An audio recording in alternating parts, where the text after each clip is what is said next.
साथियों नमस्कार, मैं दिलीप बिदावत कुर्जा मरुभूमि के प्रति प्रेम YouTube चैनल पर आपका एक बार फिर गणमान्य स्वागत है।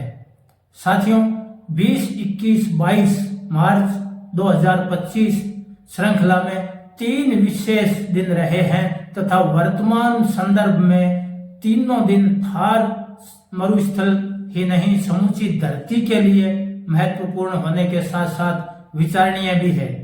20 मार्च को विश्व गोरैया दिवस, 21 मार्च को विश्व वन दिवस और 22 मार्च को विश्व जल दिवस।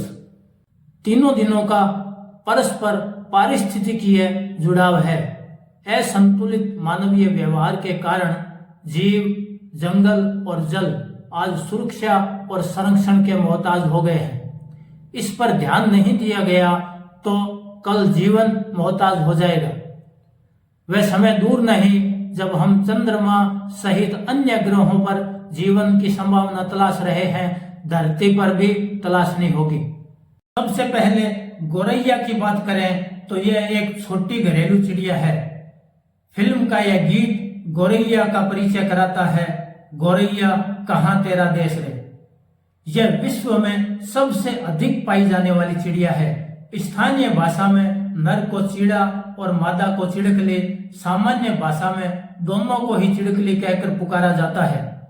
इसका वैज्ञानिक नाम पासर डोमेस्टिकस है तथा अंग्रेजी में हाउस स्पैरो कहा जाता है। विश्व में इसकी 40 से अधिक प्रजातियां हैं। थार मरुस्थल में पाई जाने वाली गोरैया जोड़े में रहती है। नर गोरैया के गले के पास चोंच के नीचे काला धब्बा होता है। पंखों पर काले भूरे रंग की धारियां होती है। मादा के गले से लेकर पेट तक सफेद रंग होता है तथा पंखों पर हल्के भूरे काले रंग की धारियां होती है। यह पर्यावरण संतुलन बनाए रखने में महत्वपूर्ण भूमिका निभाती है। मानव बस्तियों के आसपास रहती है। घरों में घोंसला बनाकर अंडे देती है। घोंसला नर बनाता है तथा अंडों की सुरक्षा व चूजों को खाना दोनों मिलकर खिलाते हैं। यह कीट भक्षी है, लेकिन मानव बस्तियों के पास रहने के कारण अनाज के दाने, फल आदि भी खाती है। फसलों को नुकसान पहुंचाने वाले कीटों को खाती है तथा किसान मित्र है। बताया जाता है कि चीन में 1950 में फसलों को नुकसान पहुंचाने के कारण गोरैया मारो अभियान चलाया गया था। नतीजा उल्टा हुआ। गोरैया कम होने से फसलों को नुकसान पहुंचाने वाले कीटों की संख्या बढ़ गई थी। पर्यावरण तथा जैव विविधता संतुलन बनाए रखने में इसका महत्वपूर्ण योगदान है। यह स्वच्छ पर्यावरण में रहना पसंद करती है। जल स्रोतों की कमी, ओरण व चारागाहों का बिगड़ाव, वनों की कमी, खेतों में बेतहाशा कीटनाशकों का उपयोग, आधुनिक घरों की बनावट तथा बिगड़ते पर्यावरण के कारण इनकी संख्या तेजी से घट रही है, जो अच्छा संकेत नहीं है। अब आते हैं विश्व वन दिवस और थार मरुस्थल में वनों की पूर्व, वर्तमान स्थिति और भविष्य। थार के इंदिरा गांधी नहरी क्षेत्र में कृत्रिम और अप्राकृतिक रूप से वन विकसित किए गए, जो हरियाली तो देते हैं लेकिन पारिस्थितिकीय सेवाएं नहीं दे पाते। को छोड़ दें तो थार मरुस्थल में वन ओरण, गोचर या आगोर भूमि के रूप में मिलते हैं। उन्हें हम प्राकृतिक वन भी कह सकते हैं, क्योंकि इनमें पनपने वाली वनस्पतियां स्थानिक है। यह प्राकृतिक और जैविक प्रक्रिया से पनपी है। मानवीय संरक्षण ने इनको स्थायित्व प्रदान किया है। यही कारण है कि हजारों सालों से यह मरुस्थलीय ग्रामीण और शहरी जीवन को पारिस्थितिकीय या सरल भाषा में कहें तो पर्यावरणीय सेवाएं देती है। कुछ सेवाएं हमें आंख से दिखती है, कुछ सेवाओं को हम महसूस कर सकते हैं, कुछ सेवाओं को भोजन के रूप में ग्रहण करते हैं। यह ध्यान रखने वाली बात है कि इन पर्यावरणीय सेवाओं के कारण ही इंसान सहित समस्त जीव जगत अपना अस्तित्व बनाए हुए है। यह सेवाएं स्थानिक वनस्पतियों और जीव जगत से ही संभव है। प्रकृति ने मरुस्थल को पानी कम दिया, लेकिन ऐसा पारिस्थितिकी तंत्र दिया जो कम पानी में सरवाइव कर सके। और इन ओरण गोचर का वनस्पतिक आच्छादन किसी ने किया नहीं है, ये प्राकृतिक रूप से हुआ है। हमने केवल इनका संरक्षण किया है, इसीलिए ये वन टिकाऊ बन पाए हैं। आज वृक्षारोपण की एक मुहिम चलती है, लाखों की संख्या में पेड़ पौधे लगाए जाते हैं, लाखों रुपए खर्च किए जाते हैं, लेकिन उनमें से मुश्किल से 10 से 15% पौधे जीवित रह पाते हैं। इनका मरना तय है, क्योंकि ये स्थानीय परिस्थितियों में अपने आप को ढाल नहीं पाते। स्थानीय जीव जगत इन्हें पसंद भी नहीं करते। वह अपनी मिट्टी और अपने पर्यावरण में पैदा हुई वनस्पति से अधिक प्रेम करते हैं। अगर हम पूर्वजों से सीखें तो हमें केवल स्थानीय वनस्पतियों जो कि स्वतः ही उगती है का संरक्षण करना चाहिए। ओरण गोचर में व्यवस्थित पशु चराई का प्रबंधन करना है, ताकि वनस्पतियों के बीज पैदा हो सके, जीवों का पेट भर सके और पुनरुत्पादन की प्रक्रिया सतत चलती रहे। ओरण की बात करें, जो थार मरुस्थल के सबसे पुराने संरक्षित, सुरक्षित और टिकाऊ वन हैं, जो आज अनेक प्रकार के संकट के कारण बर्बाद हो रहे हैं। कहीं सरकार की छत्रछाया में सोलर कंपनियां इन्हें बर्बाद कर रही है, तो कहीं खनन और भूमाफिया इन्हें समाप्त करने पर तुले हुए हैं।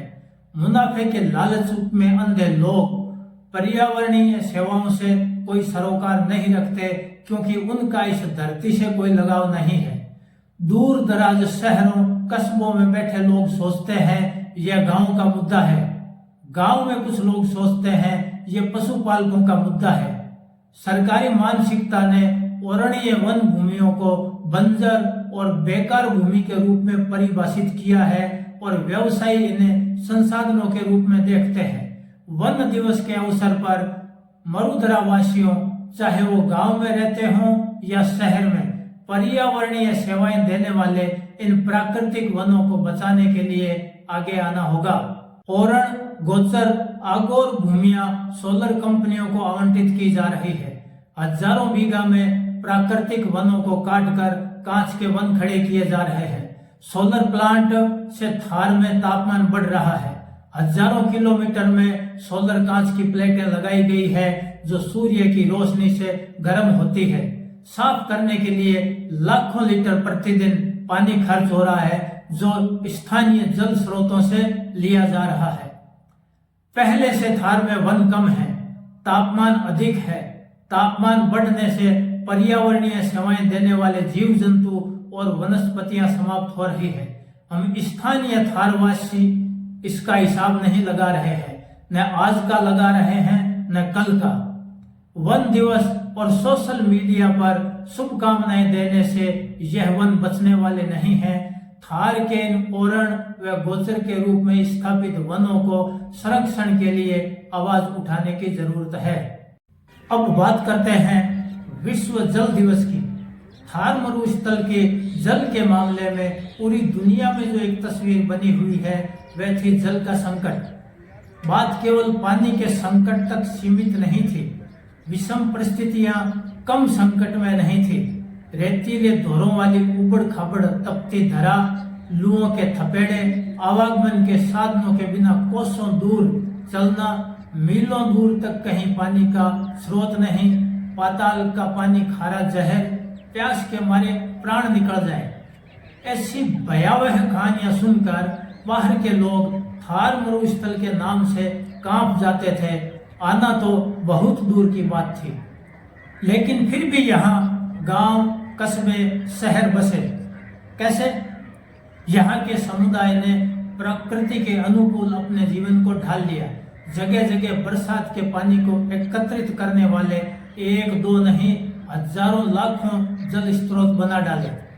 जल स्रोतों की देखभाल, पानी उपयोग व पानी के साथ व्यवहार के नियम बनाए। इन्हीं जल स्रोतों के बदौलत यहाँ जनजीवन फला फूला है। आजादी के बाद सरकार ने पानी उपलब्ध कराने का जिम्मा लिया। जल प्रबंधन, पानी वितरण, जल भूजल सर्वेक्षण आदि कई मंत्रालय और विभाग बनाए गए। पहले शहरों में घर स्तर पर नल से जल उपलब्ध कराने का काम हुआ। अब गांव में हर घर नल से जल योजना पर काम चल रहा है। ग्रामीण क्षेत्र में भी लोगों को उम्मीद है कि आने वाले समय में उनको नल से पर्याप्त व शुद्ध जल मिलेगा। हम रुपए पैसे धन दौलत चल अचल संपत्ति का हिसाब रखते हैं, लेकिन पानी का हिसाब नहीं रखते। पानी है कितना? वैज्ञानिकों का अनुमान है कि धरती पर 71% पानी है, लेकिन इसमें पीने योग्य केवल 3% ही है। यह तो पूरी दुनिया की बात हुई। लगभग यही प्रतिशत भारत का है।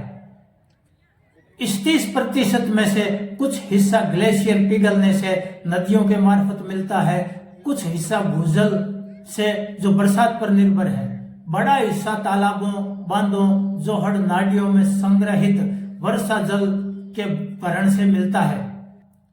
थार में जमीन का अधिकांश पानी पीने योग्य नहीं है। हमारे यहाँ तालाब, नालियों, बेरियों, बैरों तथा व्यक्तिगत टांकों में जमा किया गया बरसात का जल ही पीने योग्य है और यही हमें मिलता है। नल से जल तो एक प्रकार का अस्थायी विकल्प है। विश्व जल दिवस के अवसर पर यह संकल्प लेने की जरूरत है कि सामाजिक, राजनीतिक और वर्गीय भेदभाव को भुलाकर इन पारंपरिक जल स्रोतों को सुरक्षित और संरक्षित करेंगे। यह बात केवल विश्व जल, वन और गोरैया दिवस पर समाप्त नहीं हो। जहां भी हताई, वार्ता, चर्चा करने का मौका मिले, चर्चा करें और जहां भी इनके संरक्षण के प्रयास हो रहे हैं, सहयोग प्रदान करने के लिए तैयार रहें। खास 3 अंतर्राष्ट्रीय श्रृंखला दिवस के अवसर पर चर्चा की शुरुआत करने के रूप में यह जानकारी आपको कैसी लगी, कमेंट में जरूर बताएं। इस प्रकार के प्रयास जहां भी हो रहे हैं उनको प्रोत्साहित करें व प्रकाश में लाएं। कुर्जा चैनल के मार्फत उपलब्ध जानकारी अच्छी लगे तो वीडियो को लाइक, शेयर व सब्सक्राइब कर सहयोग प्रदान करें। अगली कड़ी में फिर मिलेंगे। धन्यवाद।